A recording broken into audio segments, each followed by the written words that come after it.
The result is written to the first one.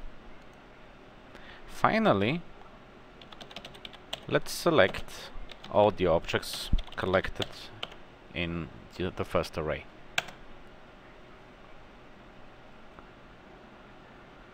Since MaxScript is an expression-based language, we can simplify this into a single line of code. It would be select, open bracket, join, open bracket again, point as array, and box as array, and then close the bracket. Let's deselect and execute the line. MaxScript does the following.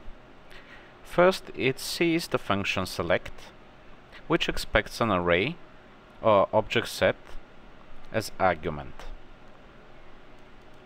It evaluates the expression in the brackets, expecting to get an array as a result. Here, it sees the function join, which makes a single array out of two arrays. So MaxScript evaluates the two expressions within the brackets, expecting to get two arrays as results. In the first expression, it collects all the objects whose name starts with point, converts to array, and in the second collects all the objects whose names start with box and converts to array. The two arrays are then passed as arguments to the join function, which converts the two arrays to a single one and passes back to the select function.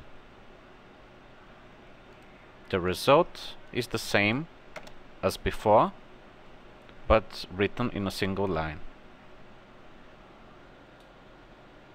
As already mentioned, MaxScript doesn't care much about the actual visibility of the scene nodes when accessing them. This means that other than the 3ds Max user interface, it can select hidden and even frozen objects.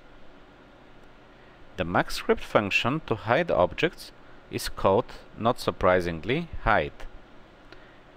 It can be used just like the select function with one or more scene objects. Let's first select and then hide all boxes.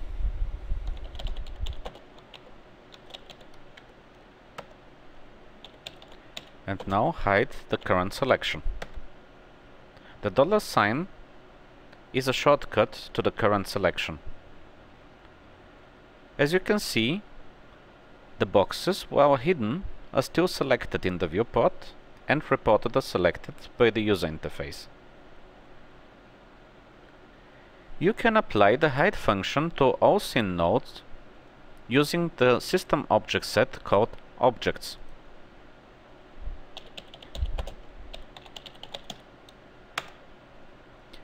This system object set contains all scene nodes visible in the 3ds Max viewports, including geometry, shapes, lights, cameras, helpers, and so on.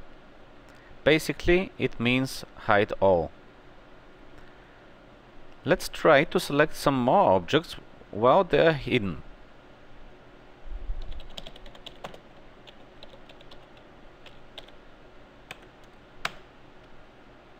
As expected, the point helpers were selected, although hidden. You cannot do this with the 3ds Max user interface. So when selecting, you might want to unhide the objects you are selecting first. As you would expect, the function to unhide objects is called unhide.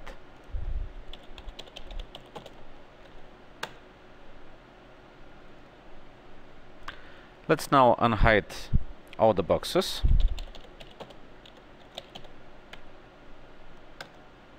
And select them.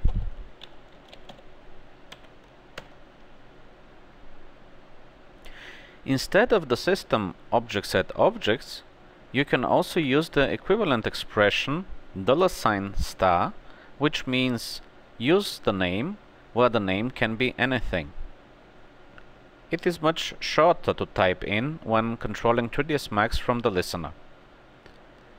Let's unhide all objects regardless of name.